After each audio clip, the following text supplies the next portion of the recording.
Northwest Sports Podcast here, Josh and Kyle once again. And this week we're going to live record us doing a mock draft for fantasy baseball. I will have the 4th pick and Kyle will have the 10th pick in a 12-team Roto snake draft. So we're both pretty excited about getting this done and getting this started. And that way we'll be able to just touch on whatever player we feel like might be coming up for us to draft and kind of just see and talk about how they're going to do this upcoming season. Yeah, and the idea here is to kind of go at it with the two schools of thought, whether you're picking in the top half of the first round or if you're picking the back half. We really want to try and cover both of those strategies and how you might attack the draft. So it's going to be really exciting. The draft starts in 18 seconds. We're really pumped up. I hope you guys enjoy this.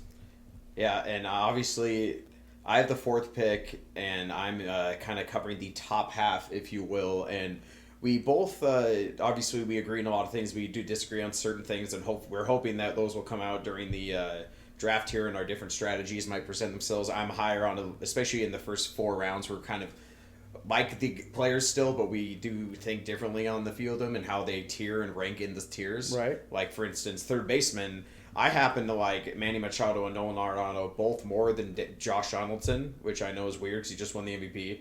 I think they're all 3 in the first tier, but I think that I don't want to pay for Donaldson's best career season, whereas I could see Arenado and Machado having their best year this year, and that way you could present some value there as well. Less injury prone as far as the fields they're playing on, too.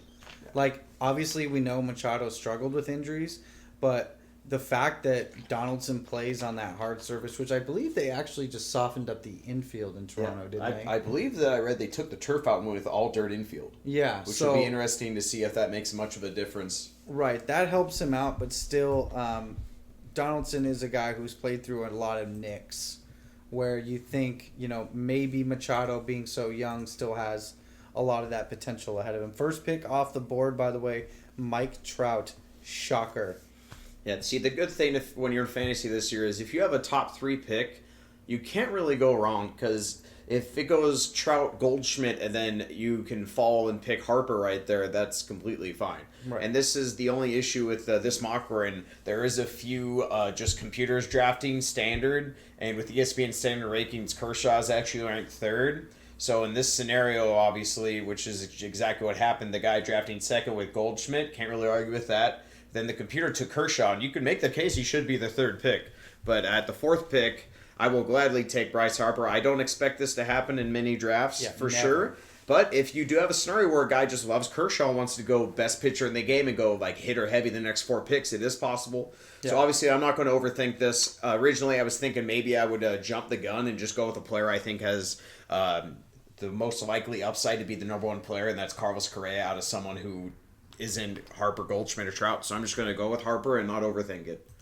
Yeah, and Harper, honestly, if you're drafting at home and your fantasy league is coming up, he should be the first pick off the board. He's the guy who's going to give you the most home run ability. He's going to hit for a really high average. We've seen Trout struggle a little bit. Yeah. Jose Altuve just went 5th, which is a little surprising. Wow. Okay, and then Donaldson. Then Andrew McCutchen. So it's it. Wow, no Mike Stanton yet. Oh, Arenado just went before Stanton. So people aren't feeling Stanton. Maybe I am loving where I'm at right now, dude. Hopefully Kyle's looking at potentially Mike Stanton, potentially Machado, potentially Correa here at the 10th Correa's pick. my pick if he falls. There's no doubt in my mind. Well, you're going to get Correa or Stanton. So positional disparity is something I absolutely believe in, especially when the player is that elite. So I don't like to reach for a guy just because he plays in a limited position where there's not a lot of talent. But at the same time, when you have a guy like Correa who could go 35-20 in his sleep, essentially, from what we've seen last year, he's a very, very much a no-brainer. Okay, so and Mike Stanton went 9, so I believe Kyle's going to gobble up Carlos Correa here. I am not even going to hesitate. I'm just going to go ahead and draft him and just let everybody else savor the greatness. That is an amazing. I feel so good about this draft already. Yeah, this is and same with your pick. Well, you got your number 1 player, and I got what I got at 10. Who we were talking about potentially picking at 4 if the other 3 That being Harper, Trout, and Goldschmidt were already gone. So that's a really good value there, obviously, on both of our cases. And that brings up a good point where at what point do you reach on a position and overlook value? And specifically in baseball, this is key where it's like, okay, maybe the first 4 rounds, the best value's been hitter, and you've just picked hitter. But then at some point, you're going to fall so far behind in ace land for pitchers, your number one starter. Yeah. You need to change your thinking at some point and look at how the draft is going and change it and say, hey, I need to take a pitcher for sure. So, And okay, wow, we had a bunch of picks just go off the board. I'm already at 15. Do you want to fill us in real quick? yep. So Kyle went Correa, then it went Manny Machado. And then at the turn, it went Jose Bautista, Edwin Encarnacion, really loading up on the Blue Jays there. And then D. Gordon to 14. I actually really like the Manny Machado, D. Gordon combo that that team has, just in terms of both those guys cover a lot of things. But the only thing they don't cover is they're both not hitting home runs because of D. Gordon, obviously. But still, Machado steals little bases, and they're both in the top tier at their respective position. All right, and I went with AJ Pollock. That was a little bit hard for me because I did already have part of the speed element taken care of with Correa, at least getting those 20 bags. So I probably could have leaned a little bit more on like an average guy. But I think what Pollock showed last year with the power is really what entices me. And the Diamondbacks made a huge push. They're going to be very competitive this year. Who knows if they'll actually make the playoffs. But the point is he's going to be in a very competitive situation. And so I'm very much into a guy who can hit 25 home runs, potentially steal 30 bases, and then easily hit 300. Yeah. So you kind of got almost 2 5-tool guys. I mean, Yeah. Pollock might be a little bit behind the 8 ball with power, but everything else he's eclipsing easily. I wouldn't be overly surprised if he regressed a little bit in power. But at the same time, this is a guy who last year was his first full season in the majors, correct? For AJ Pollock? Yeah, because the year Because before he only had like 400 at-bats or something like that. Injuries have played a part in his development for sure. Right, you're back on the board. So we just, to catch you up, so Kyle went AJ Pollock, and then it went Max Scherzer, who was second starting pitcher off the board, which is fairly common, I'd say. And then a good run on first base, and we went Abreu, above Miguel Cabrera and Anthony Rizzo, and then Chris Bryant was in the middle, and then I decided to go with Mookie Betts. Obviously, going 2 outfielders isn't the best allocation of resources, but at the same time, I'm just such a big believer in Mookie Betts that him in the second round, he has a lot of upside, and I'm not willing to pass on that when I get the chance. And then it went Chris Davis, and then Chris Sale and Jake Arrieta. I was really hoping Chris Sale would be there. I would have gladly picked him with my third pick for my ace. But I'm going to follow my plan of hitter, hitter, pitcher, and I'm going to go with Madison Bumgarner. Nice pick. Pitcher's Park, great coaching, good defense, and they added some bats, and I think the wins might rise, and he's just so consistent. Such a workhorse. There are a few higher upside pitchers I could have gone with.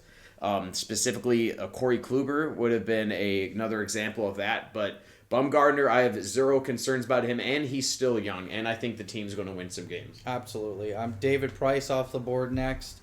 Not surprising that he would be the next pick there.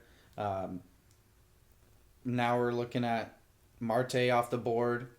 My pick is up in 2 spots. I'm currently... I'm kind of in the mix right now on a couple different guys because I'm looking at that Buster Posey right here because I'm not Springer, Blackman both off the board. A lot of outfielders. Yeah, a lot of outfielders. 3 straight outfielders. So right now I've got Gomez, Sano, Carpenter, Harvey, Gonzalez, and then Posey. Those are kind of the top guys that I'm looking at right here.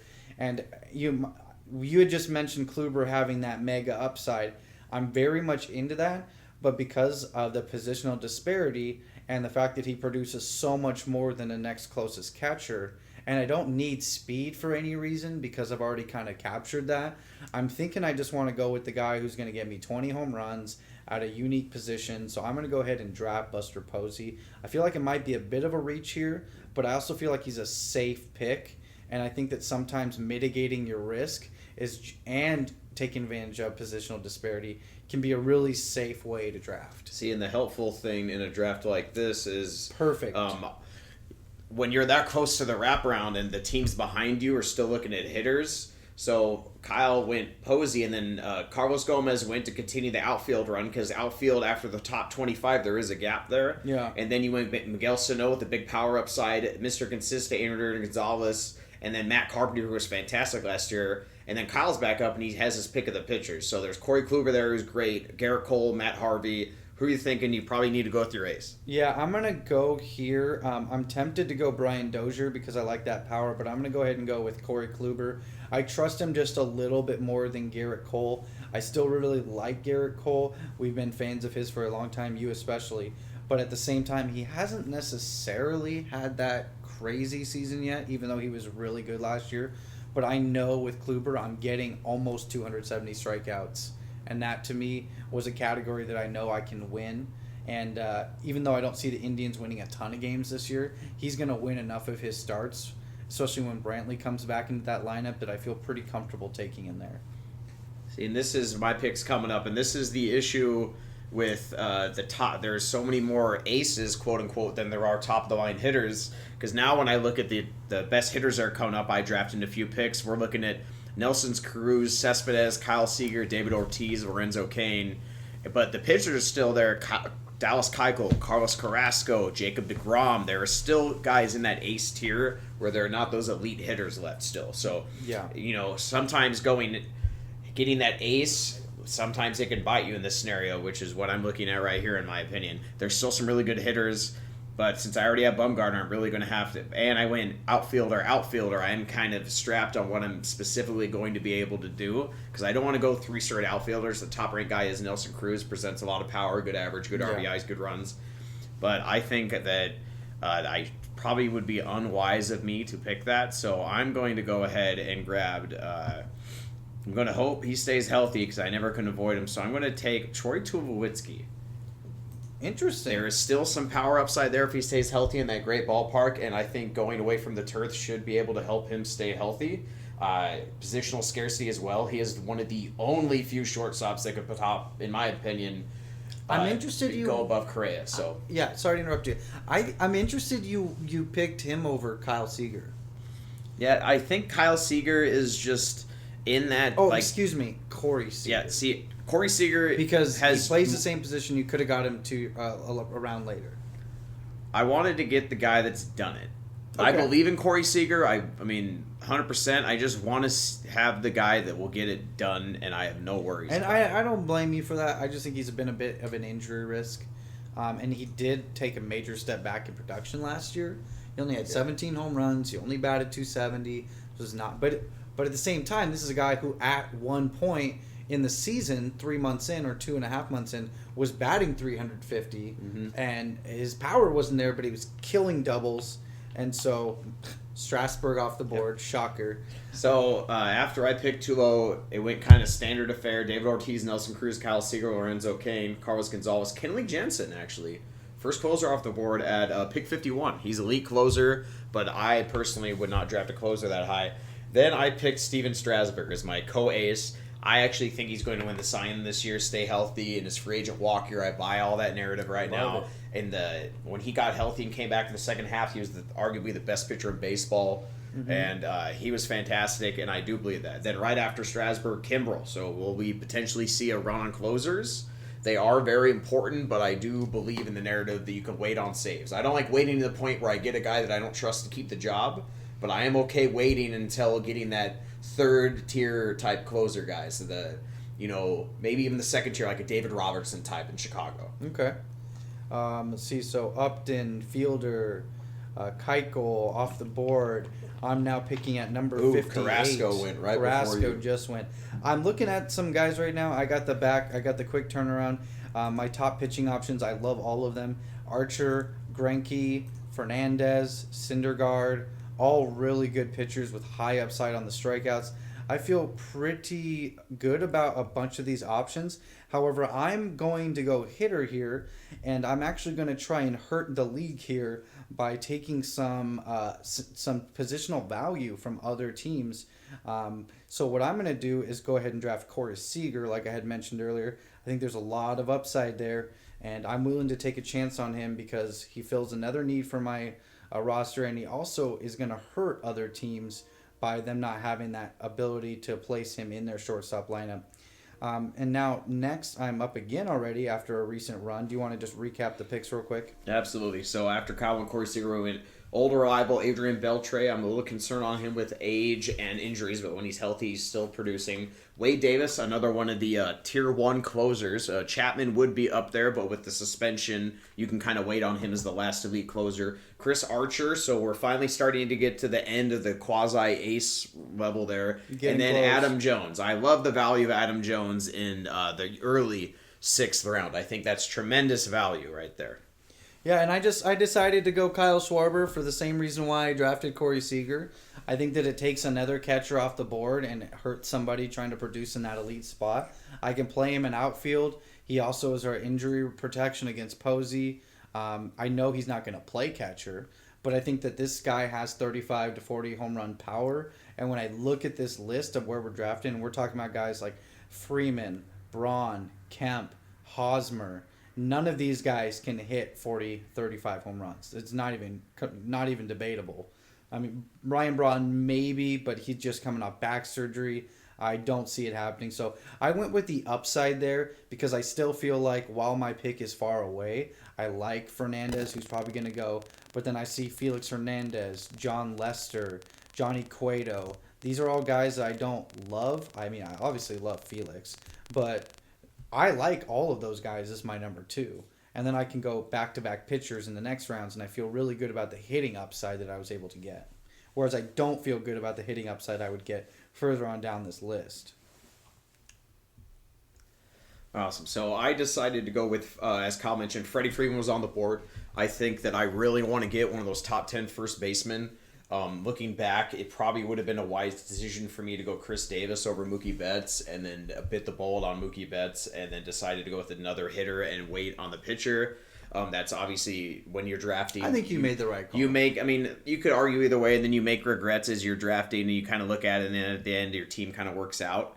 But one thing that I definitely am looking at right now is feel like I need to catch up on some upside, so I decided to go with Rougned Odor. He obviously had a monster year after coming back up from the minors for Texas. He's in a great ballpark, great lineup. I am a little concerned about where he's going to hit in the lineup, especially with the Ian Desmond signing. It looks like he's going to hit 6 or 7, so he's going to have some RB opportunities, but he is going to lose that bat. So I'm really hoping that power he showed in the second half was real, or else that pick could bite me in the end.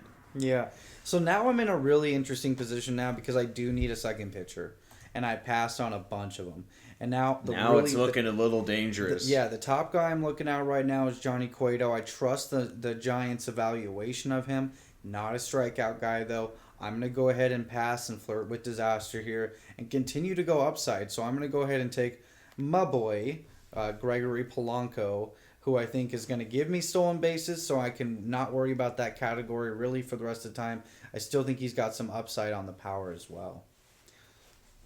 And I'm already back up to draft. So Kyle went Polanco, and then David Peralta went, who I like. Great ballpark in Arizona, and he has a full-time job now that Inciarte was traded. Johnny Cueto was picked, so another pitcher off the board, so Kyle doesn't have that second co-ace yet. Jonathan Lucroy, one of the few potentially really valuable catchers. And then Adam Eaton, who had a sneaky, really solid year last year. Okay steals, not much pop, gets on base, a lot of runs hitting at the top of the lineup for the White Sox. So Kyle's about to make his selection here. Hopefully, let's see if he goes with that pitcher or keeps going hitting. I actually just went with Marcus Stroman. I took him over Carlos Martinez, who had a higher ADP. But mostly because he had an ACL injury. His arm's fine. If you saw him pitch when he came back, he was elite. People say they don't buy it. I honestly don't get what there is not to buy. I mean, the guy's got 3 pitches. He's got an amazing slider. He's got velocity. If anything, you're worried about his long-term outlook, not necessarily how he performs this year. He's going to get the wins. The team is really good. Does play in a bit of a bandbox, I understand that, but he is still a strikeout guy. And if you watched him pitch in the playoffs, the dude was lights out. He had the thick skin. He wasn't the most effective, but a lot of times it looked like it was just so close. Like the guys were just barely putting a bat on the ball. And so, to me, I'm going to go ahead and gamble on that upside. I needed the pitcher too, obviously. That played heavily into that decision. Awesome. So I decided to go with someone who I think is a sneaky MVP candidate, and I went ahead and took Hanley Ramirez. Not Hanley Ramirez, my bad. Yasiel Puig. I was looking at Hanley Ramirez in my pick, and it didn't work out. I was gonna take him over Stroh, but I was like, man, I think I'm way too far past the point of trying to do that. So I went with Yasiel Puig. I am a firm believer that he will bounce back. He got into shape. I think he's going to get his life together and be the best hitter on that Dodgers team, clearly. And I think he's going to lead them. I think I could easily see 290, 30 home runs, 100 runs, 100 RBI, 10 steals. I think he's going to have a great year. And then I just, after Puig, we ran into a few upside guys, another elite closer in Rosenthal, Christian Yelich, Ken Giles, Jason Kipnis, Carlos Martinez, who I actually thought was the pitcher you were going to draft, Kyle. I love Carlos Martinez. Like I said, I was really close, but he's one of those guys who was a reliever. He got stretched out. He got burned out at the last year. He's not the easiest thrower. So I was kind of worried about his long-term outlook going into this year. So he's kind of scared me off. I just drafted Cole Hamels, who I took over Adam Wainwright. I now am looking at these ADPs and realizing that I probably should have went with Wainwright just because of who's in this draft. I probably could have drafted Wainwright and then got Cole Hamels just because of the way this draft has been going. So I think that was a bit of a mistake on my part. I may have reached for Cole Hamels, but he did have 250 strikeouts. He is going to be playing for a winning team. So I still like the upside associated with him. Now I'm on the board again, and I'm looking at guys. I'm running out of time, so I'm just going to go ahead and trust that Giants scouting report and try and take my fourth pitcher now, who is Jeff Samardzija. Still think he's got the strikeout capabilities, and like I said, when the Giants sign a guy, I pay attention. So I think that he's primed for a bounce back year, and he's going to win games too. Oh, absolutely. Good lineup. So my previous pick, which I didn't get to mention, I went with Brian McCann. I love his power upside. He's a catcher. You need to have one really good catcher, and I was more than okay with that selection. And now I only have two pitchers, so I'm also in that zone where it's like, I need to start looking at pitching as well, so I don't fall too far behind the eight ball. So I'm going to go ahead and pick someone who I think has a really good amount of upside if he's healthy, and that's Drew Smyly of Tampa Bay. Okay. I love, as a lefty, his strikeout percentage. I like what he brings to the table if he can stay healthy, and I think he has some solid upside. So back around to me again. We went Sin-Shu Chu, Randall Gerchek, David Robertson, who I was really thinking about with that last pick to have that first closer. I don't believe in avoiding saves, like I said, but I do think that you need to have a guy that's locked into a position. And then Elvis Andrus, Neil Walker. I'm not too big on Walker. Andrus does one thing well if you're lucky, in that steal basis. So I'm going to go ahead down the ADP here really quick. And I'm going to take someone who, if he stays healthy, I'm going to take the risk of someone who has, near fantasy MVP upside almost in a way, especially where I'm drafting him. And that's Anthony Rendon of Washington. He can slot in at second or third, and obviously injuries killed him last year. But the year before, he had a monster year. And I like the risk there, especially most likely him hitting in front of Bryce Harper and the amount of runs he could get. Can't be hurt every year. No, hopefully not. Knock on wood. All right, so now I'm looking here, and I'm feeling pretty good about some of the options. I've got Morales, Bruce, Liriano. The guy I'm looking at right now, though, is Evan Longoria. He's been very consistent. I'm worried about that poor lineup. But the fact of the matter is he has produced for several years, and he's a nice third base option, especially this late in the draft.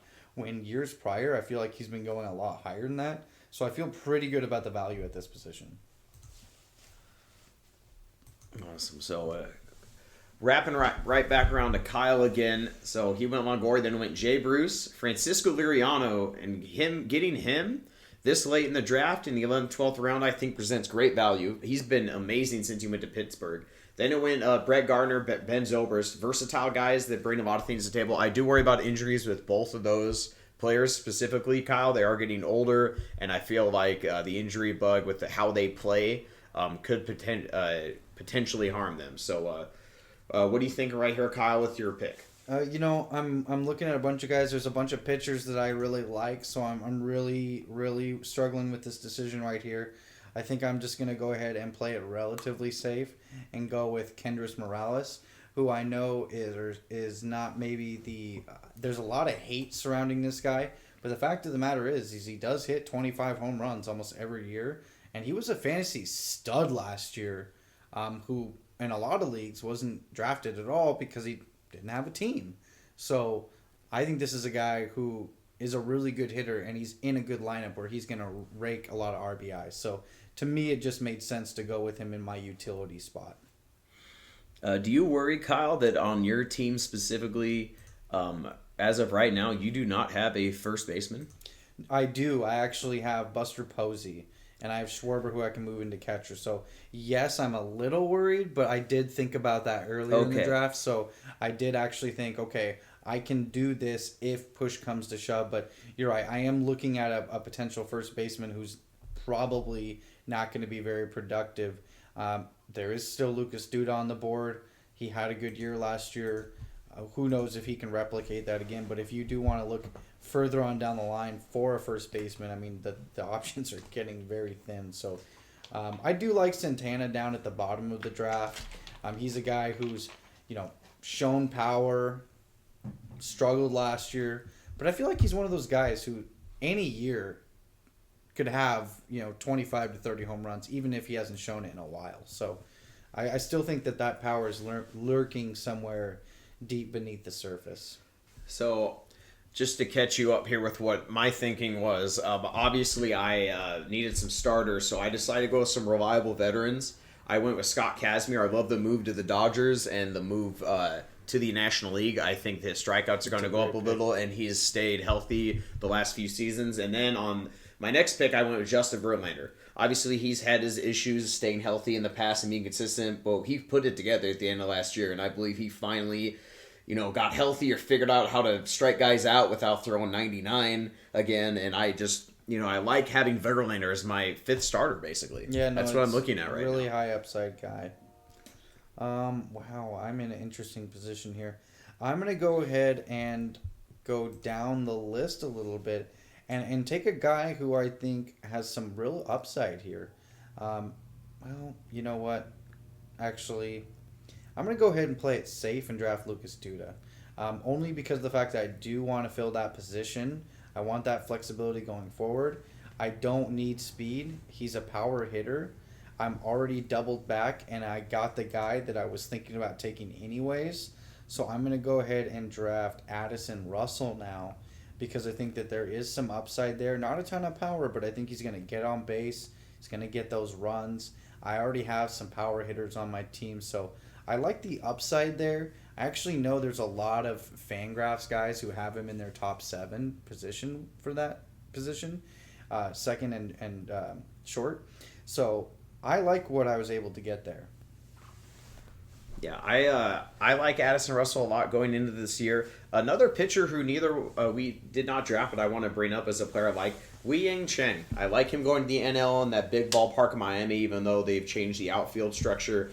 I like what he brings to the table as a pitcher you can wait on that isn't going to be elite in any category, but should not kill you either. Yeah. Because the strikeouts should go up a little bit facing the pitcher in the NL now. So that'll be interesting to see how that works. And now it has gone back to me, and I'm going to, I'm looking at my team here, and I don't have any killer speed guys. Mookie Betts could have hit 30 steals. So I'm kind of thinking that maybe I want to draft someone like a Delino DeShields because of the speed he brings to the table. But I think I can wait on a later guy, and I'm going to take someone who's going to start the year potentially on the DL, but he showed great promise in his first year last year with the Pittsburgh Pirates. I'm going to pick Jun Ho Kang. That's a good pick. I like him, how he can play third or short. He can slop right into my second base shortstop combo position, and since I got a wraparound coming, it allows me to get a guy I like a lot and I think is going to be maybe a linchpin in that lineup in terms of presenting RBIs as a run producer as well. Do you think Andrew Miller is going to be the closer in New York? I think he will be the closer until Chapman comes back, and then Chapman for sure will be the closer, no doubt about it in my mind at all. And speaking of closers, as I said, I like to take guys who aren't in the top tier that you have to pay for, but are locked into a job outside of injuries. And even though I don't think this team will be good overall, I think it's still easy to get 35 saves to 40 saves in baseball. And I'm going to take Houston Street just to get a closer on my team. I do like to have 2 to 3. I don't like to give up on any category. I believe in trying to build a complete team in most cases.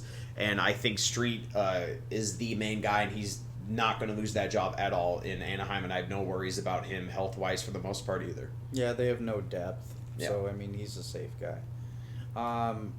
Perfect. Okay, so there's a couple picks that just happened. I'm going to go ahead and focus real quick on who I'm going to pick. So after I took Houston Street, Mark Teixeira went, solid late first base starter going into another free agency year. Maybe he can have 30 home runs, hit 240, present some value. Julio Teheran, will he bounce back? Sean Doolittle, who's looked very good in camp and could be the closer in Oakland. He's done it before. Josh Harrison had a down year, but does offer a ton of positional value, just like Ben Zobrist. And Logan Forsythe, a great late second baseman, had a great year for Tampa Bay under the radar. And anytime you get, we're in the 15th round, folks, so you have to remember, you're not going to be getting these elite guys anymore, so you got to try to find specific examples of what someone can do. And going off what Kyle just picked, Kyle went with somebody talked about Carlos Santana. And at the very least, even if Carlos Santana's power does not return, which we hope and I believe it will, he's going to take tons of walks and always be in the game with his value as an on-base machine. Yeah, he's going to add a lot of runs. I'm going to go ahead and take a player that I'm actually moderately shocked is still on the board. Chris Davis at 201. This is a guy who, if you know much about him, that's Chris with a K. Yeah, right. He's betting big, or Billy Bean betted big on him by trading for him. With 2 years left on that contract, he might be flipped to an even better team. Who knows? But I still like his power upside. He's an average guy. I need to fill out that outfield spot. I don't think anyone's going to take the closer I have my eye on, so I'm just going to go ahead and wait for him because most of these people in this draft have no idea what they're doing. All right, so back to me. After Kyle went Chris Davis, the next pick, Kyle Hendricks. I don't know why anyone picked him, especially when Shelby Miller went 4 picks later. The guy I was targeting, Andrew Miller, I would have loved to have that elite closer for a month and then, scramble and try to think of maybe even go with a Brad Boxberger potential type if he was on the waiver wires or something in that instance. But I'm going to go and I'm going to try to find some speed here. And I'm going to take one of the biggest boom bust guys available. And I'm going to take Jock Peterson. You've done that 3 times to me, dude. I know. So Jock Peterson started off really hot, great power numbers, and then he just fell off the planet. I think he's going to be able to make some adjustments and become more of a complete hitter and stay in the field and get on base more and actually be able to run. So I like what he brings to the table. And it wrapped around to me. It went Brandon Phillips, don't care about him. Anibal Sanchez, if he stays on the mound, he's okay. Kenton Medea, I don't want to be the guy that takes him. Mike Leake, Alex Wood, so a lot of pitchers there, and none of them too exciting. And then Mark Trumbo could present a lot of power in Baltimore. Yeah. He's going to outfield and DH a lot, but I'm not feeling any of those picks. I don't know why you would take Trumbo over a Alex Rodriguez, for instance, but I don't really want either guy. I don't either, but I would definitely take A-Rod. I mean, he showed that he's going to hit for average and power. Exactly. So I am going to take someone who I think has a lot of I didn't get the pick in on time.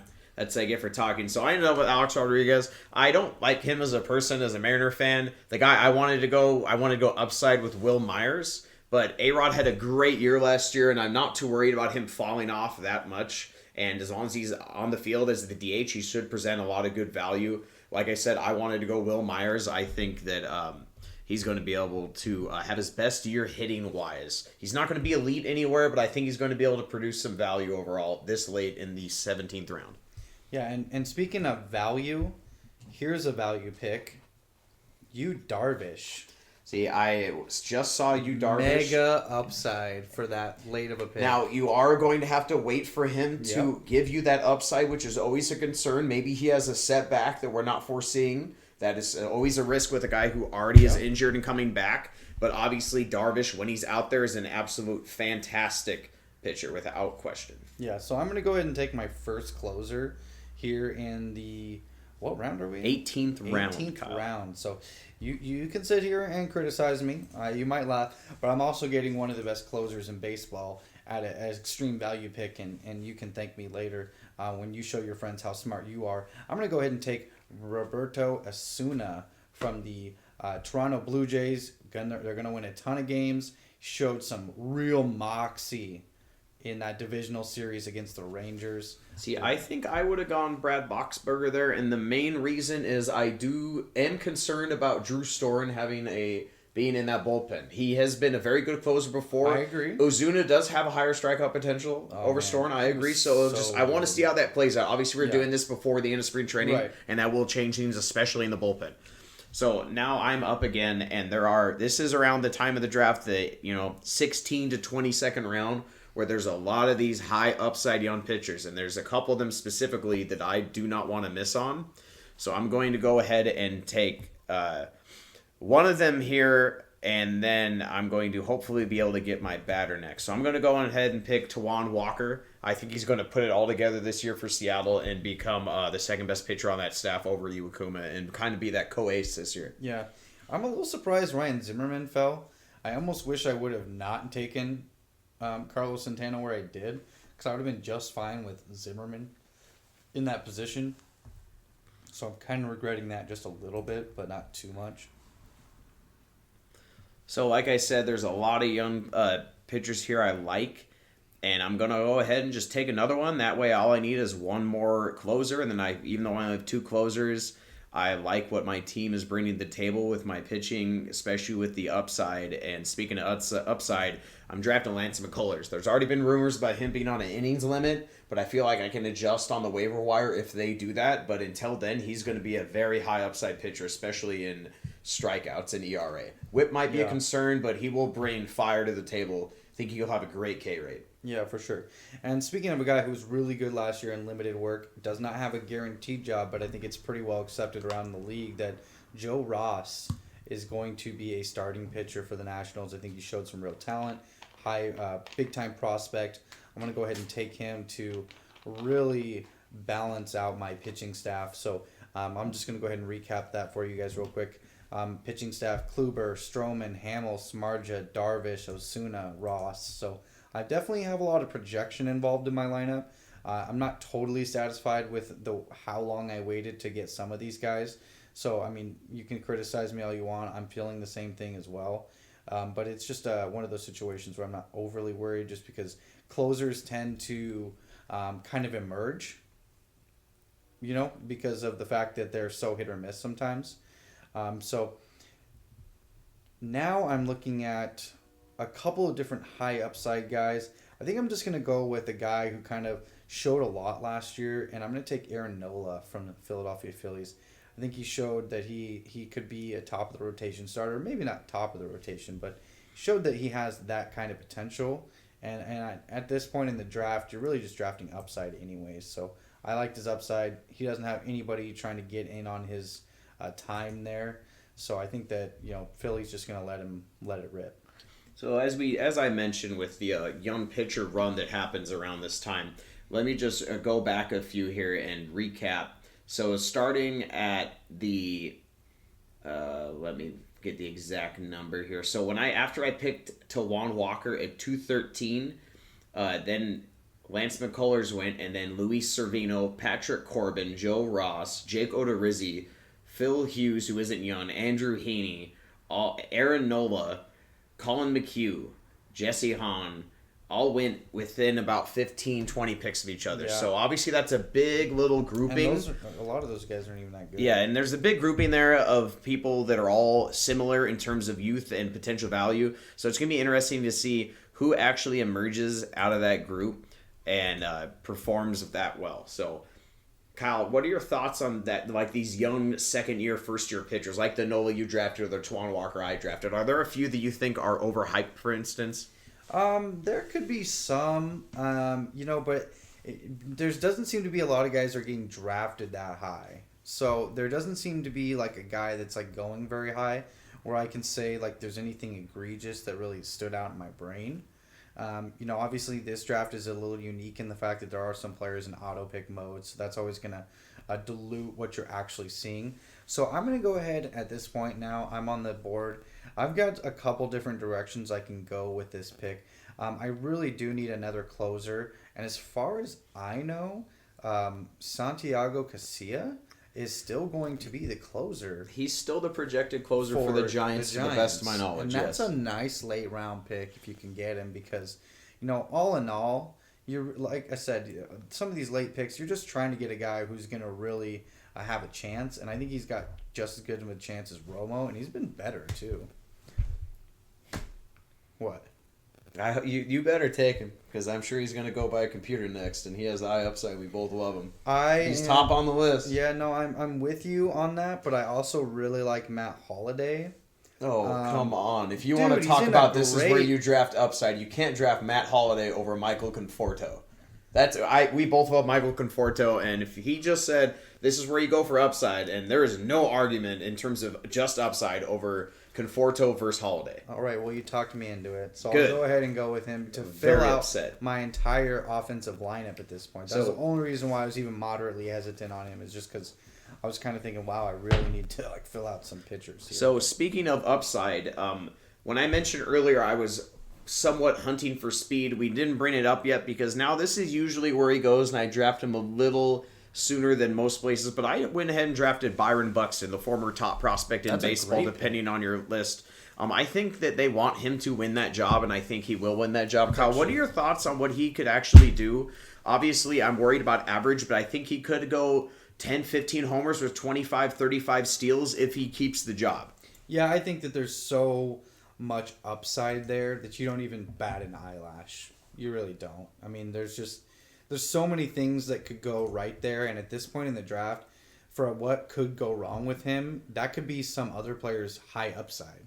You know what I mean? Exactly. So that was a great pick. I actually wish I would have taken him. I just filled out my batting lineup with one of Kyle's favorites, Mitch Moreland. I needed to fill my corner infield spot. I like what he brings to the table, especially when he doesn't hurt you because he's being platooned. Yep. So now I believe me and Kyle are both at the position where we're just going for the last 3 bench spots. So we'll be able to really talk about some of our sleepers here. We can kind of just pick really quickly and grab guys we think that we want to talk about, basically, we think could be a lot better than where they're at. And the guy I want to mention specifically right now is I'm going to draft some insurance for Anthony Rendon, and I'm going to pick Jonathan Schoop, the second baseman of Baltimore. I think he has a monster power upside for Baltimore and especially in a middle infield spot. And that lineup could be dangerous because I don't think they're going to outpitch anyone in Baltimore this year they're going to out-homer and outstrike because they're going to strike out all the time. They're looking for runs. And I think Schoop is going to present great value as a sleeper. All right. Now I'm going to go with a bit of a homer pick here because I know a lot about this kid. And I think he can win the closer job even if he doesn't break camp with it. Okay. I'm going to go ahead and draft Keone Kela because he's a high strikeout guy, throws gas, throws 3 pitches, very rare for a reliever. And he's just got what they would call moxie. He's just got the grit of a baseball player. I love the way he pitches. I've seen him pitch in the minors for the last 2 years through my MLB pass.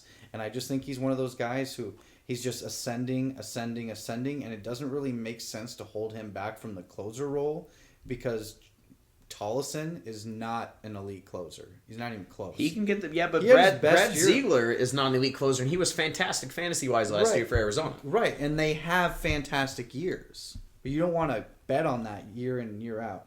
So the next guy I'm going to go ahead and take is the guy who I think will win the Seattle closing job, and that's Benoit, who was actually fantastic for the Padres last year. I think that's a really high upside closer pick.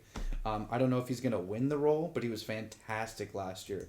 And I think that Seattle doesn't really have a lot going on in the back end of the bullpen, so they're actually going to rely on him quite a bit. You're the resident Mariners fan, so maybe you disagree with that entirely. But as a third party looking in, that's what I see.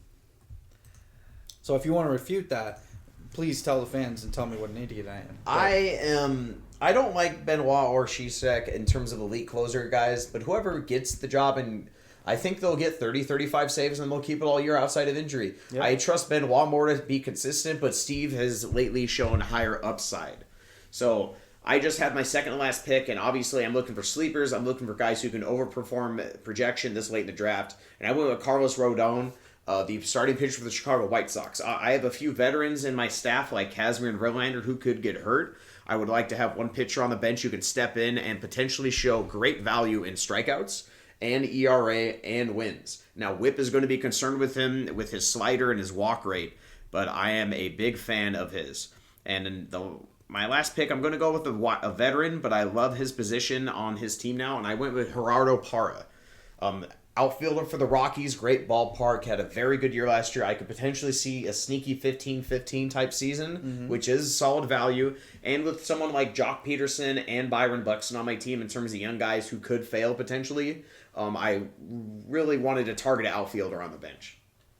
Okay, so what I'm going to go ahead and do here, I'm going down the list for a guy who I think is actually kind of a value here, and that's going to be Zach Wheeler. He's going to be on a innings limit, but he's already shown that he can be an effective starting pitcher. I saw Alex Cobb on the list too, and I thought about him. I did too, but the injuries scare me, and Wheeler's going to be potentially back stronger than ever.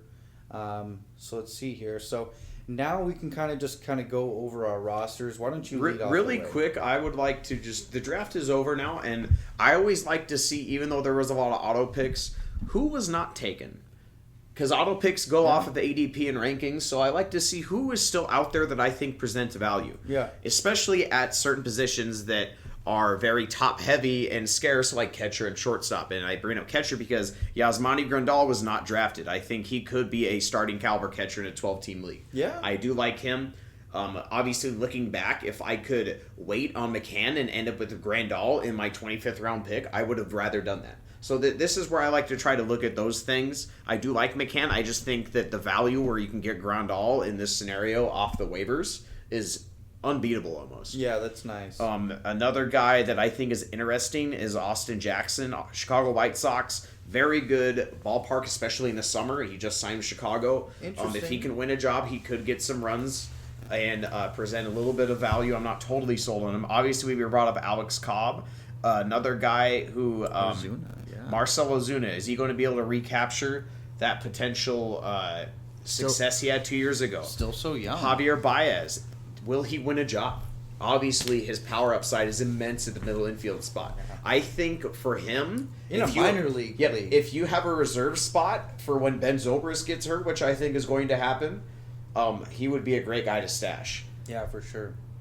Josh Bell, I still think he could potentially win a job or get into Pittsburgh quick if John Jaso gets hurt and he could be the first baseman.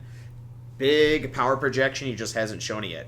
A guy a lot of people were excited about last year. Guy too. Jimmy Nelson was not drafted. Yeah. He has shown interesting things. I want to see that ERA come down and become more consistent, but he's shown flashes he has of... he has a dominant sinker when it's on. Yeah, exactly. Is there anyone, Kyle, that you saw perhaps any prospects or someone that hasn't shown everything they maybe were talked about? And yeah, I'm trying to set them up here, folks. I would have to say, if I was really looking at it, one of the guys that somewhat stands out to me was Carlos Beltran was not drafted. I know he was had a down year, but he's in a potent lineup in a bandbox stadium. He still hit 19 home runs last year in this time. Yeah, still hit 19 home runs. That's a lot of value there. And he's not going to steal the bases anymore. Michael Fulmer might break camp with the Tigers, so that's somewhat of an interesting guy. I thought for a minute about doubling down on Sergio Romo. Because of the fact that... whoever has that job is going to get saves and be moderately successful. So I thought, well, I could draft him, and then no matter what, I have a closer for the Giants. That's nice. I probably, in hindsight, should have just done that over Kella just to be safe. But I let the fandom get the better of me. I've actually heard rumors where Hunter Strickland might jump up as the young guy and take that job, but I think that both of those guys are going to have to fail. I think he needs time as that eighth inning dominant guy, perhaps, potentially, like a Betances, even though that's a bad comparison because of the money they spend on bullpen. But as you said, Kyle, I think that we should run over our teams. Do you want me to go first? Yeah, absolutely. Okay. So... I got lucked out and I was able to get Bryce Harper. But I'm just going to give you the whole lineup here. So at catcher, Brian McCann. Love the power upside, and hopefully the batting average can be consistent. Won't kill me in Roto. Freddie Freeman. I'm worried about his limited nature in terms of RBI and runs, but I think he is Joey Votto light. With his walk rate and how consistent he is. Yeah. I love the pick of Odor at second. I think he has a high upside, big breakout guy. I got Rendon at third base. Once again, if he stays healthy, he could recapture that. Troy Tulowitzki at shortstop. I really wanted to get one of those elite shortstops, and I just think that maybe this is his last great year. Corey Seager was there. I believe Lindor and Bogarts all were there as well. Yeah. But like I said, I think it could be his last year. I loved Jean Hogan as well at my middle infield spot. Mitch Moreland, I think that this is one of my weaker spots in terms of starters. He had a great year last year. He did, but any platoon guy I worry about. Plus, are they going to DH maybe Ian Desmond a few days a week, but every once in a while, and put Prince at first to get every bat in the lineup? Is Joey Gallo going to break camp, and they're going to if he breaks camp, they're going to have to use him. There's no reason to draft a guy and not use him. Yeah, I was gonna say I don't think Desmond will play over Moreland. Though. Yeah, but either way, it's just something. It's something to think about. It could happen. Right. My outfield: Bryce Harper, Mookie Betts, Yasiel Puig, Jock Peterson, Byron Buxton. Obviously, my top. That's some upside. My dude. top three, in my opinion, is super elite. All three of them could be first rounders next year. Wouldn't be shocked. That's nice. And obviously, with Peterson and Buxton, there's a lot of risk there, but there's a ton of upside. So I really like what my outfield is bringing to the table. And then my rotation: Bumgardner, Strasburg, Drew Smiley, Scott Kazmir, Justin Verlander, Tawan Walker, Lance McCullers, and I drafted two closers: Houston Street and Will Smith in Milwaukee. I like Will Smith as a pitcher. Hopefully he gets that job. As we mentioned, few weeks left of spring training, so hopefully we'll figure out who gets the job in Milwaukee. Obviously not a good team, but every team needs a closer. So they say, and they matter. So, and then the bench: Jonathan Scope, Carlos Rodon, and Gerardo Parra. So, Kyle, really quickly, since I obviously like most of what I did with my team, what are your thoughts really quick on what I brought to the table? I thought your Jock Peterson pickup, where you got him, was incredible. Like, he was totally the guy I had in my queue. I thought that was a great pick. I was totally salivating over getting him. Same with Rendon. I thought that, hey, this is a guy who, like you said, MVP level upside for his position. Like, he's that good. He was the guy who everybody in Seattle wanted, and they got Dustin Ackley. So, when you look at those two value picks that really stand out, I like Carlos Rodon, the pitcher you were able to get on your bench. I think he has already a top 5 slider in baseball if he could just control it a little bit more. But the movement on it is absolutely insane, and has been since he was a pitcher for North Carolina State. So both of those guys, those are some of the guys I really like. And I really like your outfield. I really like where you were able to pick Puig. I'm not a huge Smiley guy. I know he's effective. Thought maybe he was a little bit of a reach there. But I do love your pitching. And so all in all, I think you have a pretty well-balanced lineup. The Moreland pick, like you said, was a little bit of a, you're not sure how much he's going to play. But the guy bat 280 with 25 home runs last year. So, I mean, that's a really good value if he matches that again. And even if he goes 265-20. That's still great value. I mean, I agree. And I also, there are some... He's not a sexy pick. Yeah, and then, hey, maybe it doesn't work out, and I can pick up a Josh Bell or an A.J. Reed, or John Singleton somehow puts it together finally, and I can get a new first baseman off waivers. Or Adam Lynn plays more than we expected. There are a few interesting options at first base in terms of someone that you could fill in if you have to. Yeah, for sure. So, Kyle, if you don't mind, I'm going to jump into your team really quick. I think your team is better than mine. I will go with the concerns first. I found the Polanco pick a little odd at the time, just because you already had steals, and he does have upside, but if that power never shows, and then it's... I was worried. Yes, and then I did not like the Cole Hamels pick. I like Cole Hamels, I just thought it was a little too early. Those are my main two issues, but I really like the top of the draft. Obviously, going Correa and Pollock, you miss out on a potential elite, big-time power guy. But getting Duda late helped out with that greatly. Yeah. I think that guy's a lock for 27 to 32 home runs, assuming he gets the playing time. Yep. And then having Posey at catcher is huge, especially when you have Schwarber to mix and match and put, as you mentioned, Posey at first. Schwarber's another big upside boom bust guy. I feel like he should be on my team almost with the way my outfield looks. But obviously, that dude has monster power. Yeah, and that's why I did that, because I was like, when I got Correa and Pollock, I was very much thinking, Correa's obviously got huge upside power, but it's likely that he maybe hits like 28 or 29 because, I don't think he's hitting 40 this year. Guys tend to regress in their sophomore seasons a little bit. So I was a little bit nervous about him, but the 10th pick was just way too much of a value to pass up. And so that's why I went with guys like Schwarber, Chris Davis. I did draft Kendrys Morales in a position where I felt like maybe I was taking him a little too high. I didn't mention him for a reason. But he hit a lot of home runs. He always does. He always hits 20 to 25, and in that Royals lineup, he's going to get 100 RBIs too. So yeah, and which that's is a good big. team to have love you. Yes, I agree. He's got a ton of speed on the bases all around him, so he's going to rake RBIs. Addison Russell's one of those guys who I don't love him, but a lot of the guys at Fangraphs do. I kind of just followed them on there. Do you think he's not, should you be drafting him for way you build your team? He's your starter at second base. Yeah. Are you okay with that? Because then that presents but you're lucky because you have Corey Seager as your middle infield util spot. So you have 2 top 5 shortstops, both with upside. Yeah. Along with Russell's upside. Yeah, and one of the interesting things that I did, and I didn't intend to do this, it just kind of worked out that way because of my closer situation, but I did not draft a bench hitter. No, so that is an issue, and obviously you can fix it when you get out of the draft. Yeah, just looking at the team as it's structured now, and what was available on the waiver wire, I felt pretty confident about some of those guys that I could plug in and play. And so I feel like with Yasmani Grandal out there, if you could play Schwarber in outfield and Posey at first, you could drop maybe, if let's say Kella doesn't get the job you want to keep Ben Waxy won the job, you could pick up Grandal, and I think that is fantastic value. Yeah. Obviously we'd have 3 catchers, but Posey and Schwarber are very unique in terms of the value they're going to bring. Because Schwarber, even though he might sit against lefties sometimes, he could easily hit 30 home runs in a platoon. Easy. Yeah. And I do think, folks, that he will not play every day right away. I think he is going to rest a little bit against the lefties. Yeah. Especially with them bringing Fowler back. So it's going to be interesting to see how that plays out. It's going to be hard to sit him, though. Yes, it will, because his power is legit. And luckily for the Cubs, you want to have too many guys as a team. I'm ignoring the fantasy aspect of it. You want to have too many guys. Any organization does. And that's why, especially in baseball and even football to a lesser extent, and then basketball will probably be third on the list, but just go be best player available GMs.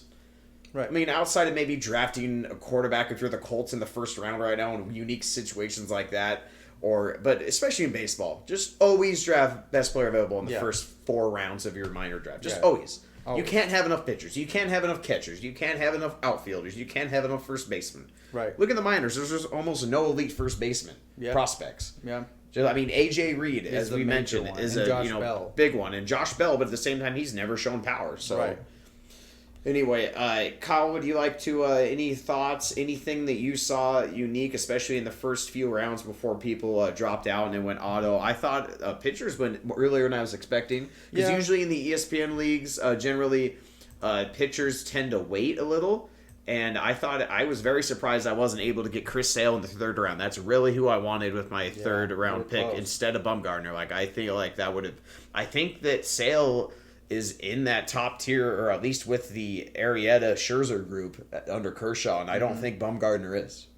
Yeah, for sure. I do really quickly just want to touch on the pitchers I drafted, because we just mostly talked about my hitters. So I did draft Kluber, who I feel like is going to get me a lot of strikeouts. Stroman, who I already touched on, that I really do believe in. I think, if anything, he's going to get wins and a solid ERA. I know you're not crazy about the Hamels pick. Did have 215 strikeouts. He is going to play on a team that's going to win over 86 games, so he has a lot of wins. I think that the jet stream in Texas is a little overstated. They made some renovations to their stadium about 2 years ago, and so the jet stream in Arlington is not as pronounced as people make it out to be because they haven't really paid attention to that renovation. I loved being able to pick up Jeff Samardzija when I did. I felt like it may have been a little bit of a reach, but ultimately he's been a bit of a workhorse. And like I said, I trust the Giants scouting. I think Darvish is a major upside guy. I'll easily be able to plug in Nola or Ross at the beginning of the season while I wait for him to come around. Osuna, I definitely think he's going to win that job. Casilla, I think, wins that job. Benoit, Kella, those are 4 solid guys I think could win the closing position. Obviously, I am taking a gamble there. I might not get the initial saves in the beginning of the season, and that's definitely scary. You don't want to fall behind on that. But I think that there tends to be a lot of movement on some of these lower teams in the relief areas because they're just trying to find the right fit, such as the Rangers did with Tollison last year. He was not supposed to be their guy. He just ended up being just consistent enough to where they wouldn't pull him out. And then I liked the Zach Wheeler pickup just because, he's a guy who, now that he's recovered from Tommy John, he's had plenty of time. He's not really like a huge strikeout guy or anything like that, but the fact of the matter is he's had a sub 3.3 ERA before. He's in a pitcher's park. He's going to be on a good team with a decent defense behind him. So all in all, I'm pretty happy about my draft. I feel like there's certain things I would do differently, but it's pretty hard to walk away from a draft and feel like you were perfect. Yeah, I agree. I do think your hitting's better than your pitching, but as you said, we both agree also at the same time that my pitching's a little bit better than my hitting. Yeah. I just worry that you mentioned that you could move in Nola or Ross for Darvish for now, but you have to fill all those spots, and so I think you're going to have a lot of relievers just how it is set up now because Wheeler and Darvish both aren't going to be ready until most likely early June. To be realistic, both sides of the fence. Yeah. Early June is most likely, and I think Darvish is a Wheeler little... was going to be back sooner than that. Well, you also got to remember the time in the minors, though, and they have already... If no one with the Mets gets hurt, maybe they'll hold his limits and then go to 6 starters, especially with Matz and... When did he go down? Camp. But they're going to do the 15-month thing like with Harvey. Yeah. So that's why I think mid-June. I think Darvish is going to beat him. If I had to put money on one of the two to have their first start in the majors... Darvish is already looking good. I agree. And the Mets have so much more pitching depth. Yeah, especially in starters. Yeah. I mean, obviously, the Rangers have, Hamels and Holland and Perez if he can get healthy and things like that. But Darvish is clearly their ace when everyone's there. Without a doubt. Whereas the Mets have like 3 dudes, in my opinion, that could be their ace in Syndergaard, DeGrom, and Harvey. So I think they can afford to wait longer on Wheeler as well. So that's why I think Darvish is going to be up a little bit earlier. Yeah, I may have underestimated some of those things. Like maybe I should have instead of Zach Wheeler or Kella. Those are the big blemishes right now. That if I had to really pick, I would probably take those pick back. I would have picked up Romo just to get that Giants pen down. I know you mentioned Strickland, but I don't think he's there yet. And they're not the type of team to want to play around with that type of thing. I agree. So maybe instead of Wheeler, I could have picked up a high upside guy like Ozuna, the outfielder for the Marlins, who we mentioned. I don't need another hitter, but that seems like he was one of the better players available.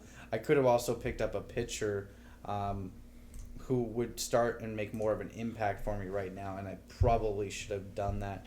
I wouldn't. If this was the type of league where I can make a move before the start of the season, I feel like you would. I make would 2 to 3 probably moves. drop 2 or 3 guys, which I'm not overly pissed about because if Kella won that job, I would feel super smart.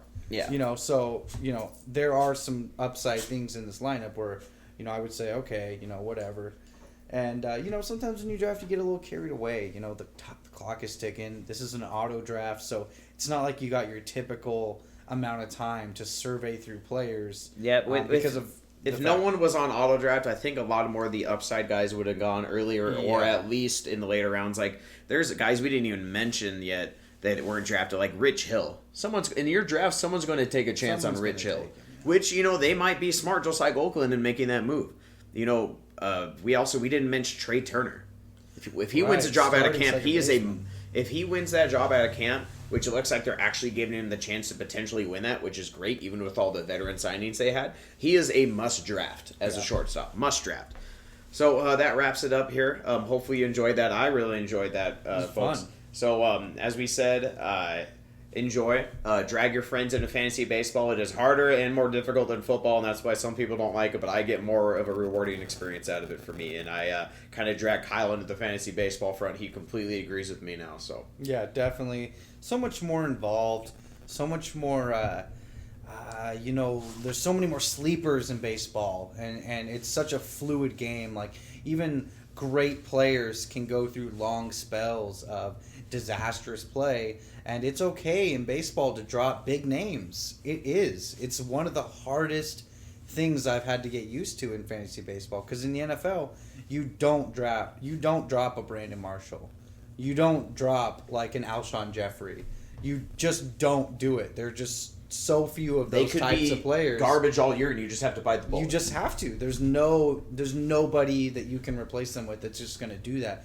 Whereas in baseball, you can say, wow, X player is going up against these 3 pitchers this week or these 4 pitchers this week, and they're all in bandboxes.